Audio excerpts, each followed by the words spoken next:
దసరా పండుగ వెనుక ప్రధానంగా రెండు ముఖ్యమైన పురాణ కథలు ఉన్నాయి. ఒకటి, రావణుడిపై శ్రీరాముడు విజయం సాధించడం. రెండవది, మహిషాసురుడిని దుర్గాదేవి సంహరించడం. ఈ రెండు సంఘటనలు చెడుపై మంచి సాధించిన విజయానికి ప్రతీకగా నిలుస్తాయి. రావణుడిపై శ్రీరాముడు విజయం సాధించడం. ఇది ధర్మానికి అధర్మానికి మధ్య జరిగిన సంగ్రామం. ఒకవైపు మర్యాదా పురుషోత్తముడు శ్రీరాముడు, మరోవైపు అహంకారానికి ప్రతిరూపమైన లంకాధిపతి రావణుడు. ఈ గాథ చెడుపై మంచి సాధించిన విజయానికి ప్రతీక. ప్రస్తావన: అయోధ్యాధిపతి దశరథుని జ్యేష్ఠపుత్రుడు, ధర్మస్వరూపుడు, సత్యసంధుడు అయిన శ్రీరాముడు తన తండ్రి మాట నిలబెట్టడానికి రాజ్యాన్ని త్యజించి అరణ్యవాసానికి వెళ్లాడు.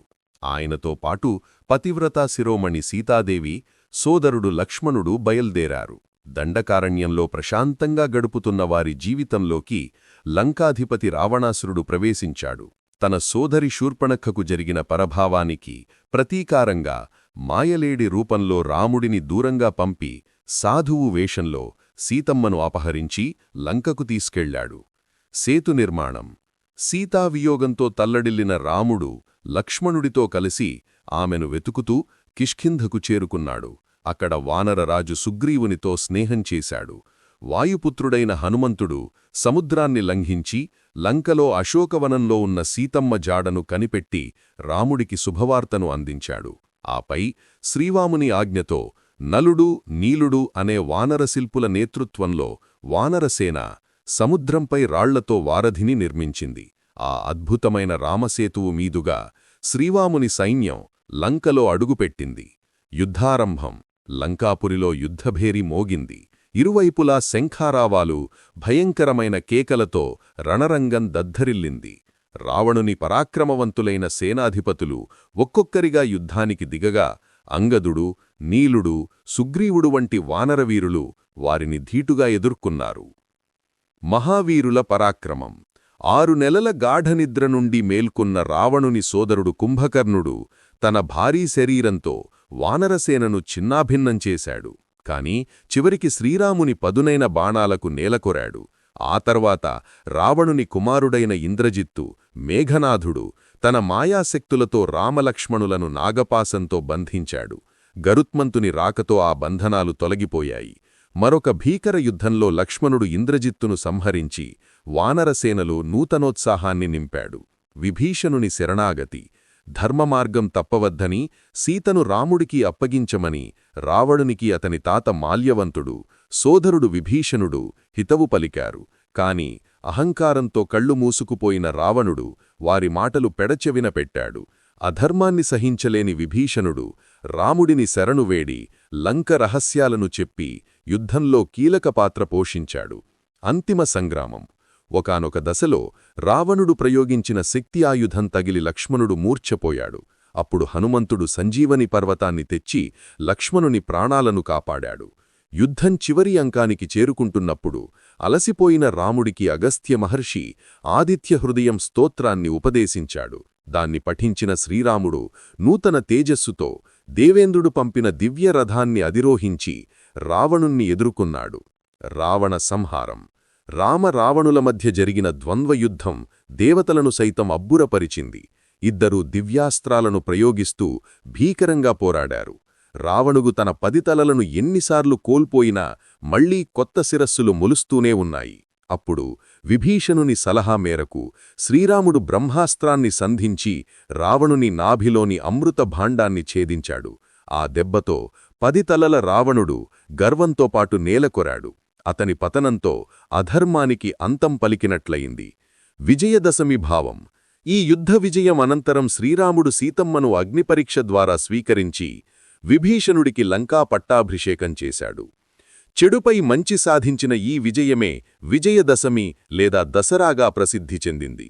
ఈ పండుగ రోజున రావణుని దిష్టిబొమ్మలను దహనం చేయడం ద్వారా మనలోని అహంకారం, కోపం, దురాశ వంటి దుర్గుణాలను త్యజించాలని ఈ గాథ మనకు గుర్తుచేస్తుంది. శ్రీరాముని విజయం కేవలం ఒక వ్యక్తి విజయం కాదు, అది ధర్మం, సత్యం, సంయమనం మరియు నమ్మకం సాధించిన విజయం. ఈ విజయదశమి మన అందరిలోనూ రాముడిని మేల్కొల్పాలని ఆశిస్తూ జై శ్రీరామ్. మహిషాసురుడిని దుర్గాదేవి సంహరించడం. ఒకానొకప్పుడు అసురుల రాజైన రంభుడు అనేవాడు ఉండేవాడు. అతనికి అతని సోదరుడు కరంభునికి సంతానం లేకపోవడంతో వారు పుత్రసంతానం కోసం ఘోరమైన తపస్సు ప్రారంభించారు. కరంభుడు నీటిలో నిలబడి తపస్సు చేస్తుండగా ఇంద్రుడు మొసలి రూపంలో వచ్చి అతన్ని సంహరించాడు. ఇది తెలిసిన రంభుడు తీవ్ర దుఃఖంతో ప్రతీకారంగా తన తలను నరికి అగ్నిదేవునికి అర్పించబోయాడు. అప్పుడు అగ్నిదేవుడు ప్రత్యక్షమై, రంభాసురా, నీ కోరిక ఏమిటి? అనడిగాడు. దానికి రంభుడు, త్రిలోకాలను జయించగల సకల ప్రాణులకు అజేయుడైన కామరూపియైన మహాపరాక్రమవంతుడైన పుత్రుడు కావాలి అని కోరాడు. అగ్నిదేవుడు, నీవు ఏ స్త్రీని మనసారా కోరుకుంటావో ఆమె గర్భంలో నీవు కోరిన పుత్రుడు జన్మిస్తాడు అని వరమిచ్చాడు. వరగర్వంతో తిరిగి వస్తున్న రంభునికి మార్గమధ్యంలో ఒక అందమైన మహిషి అంటే గేదె కనిపించింది. దాన్ని చూడగానే కామంతో వశమైన రంభుడు దానితో సంగమించాడు. ఫలితంగా ఆ మహిషి గర్భం దాల్చింది. రంభుడు దాన్ని తన రాజ్యానికి తీసుకువెళ్లి పట్టమహిషిని చేశాడు.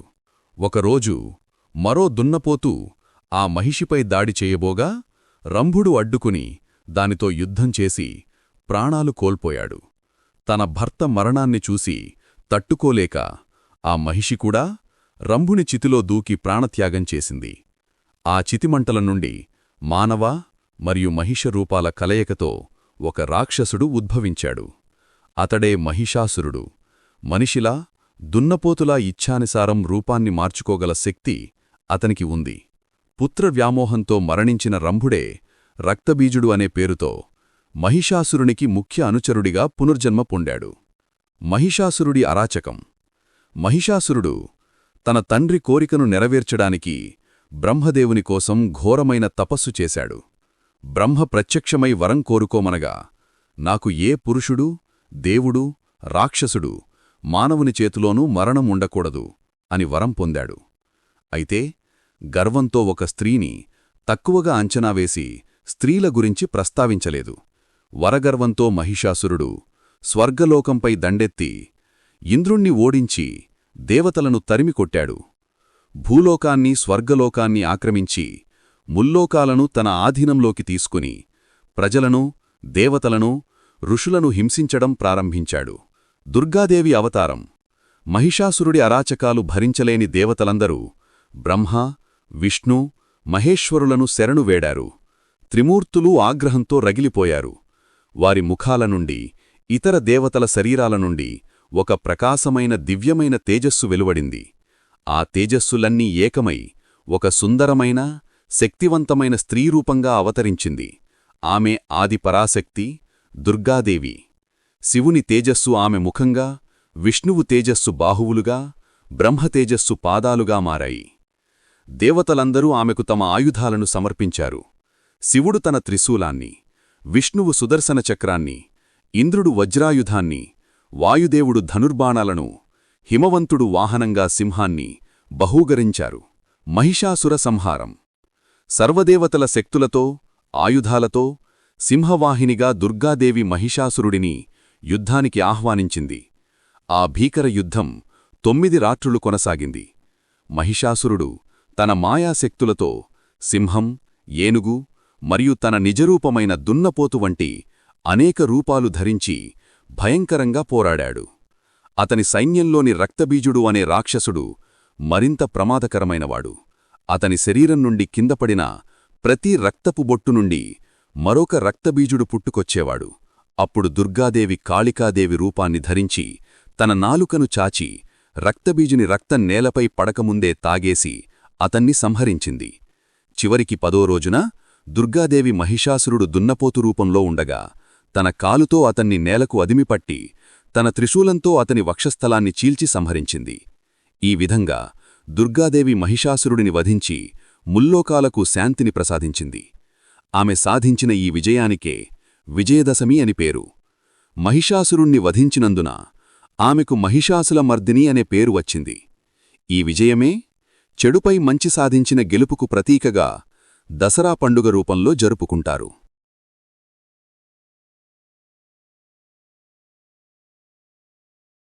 या देवी सर्वभूतेषु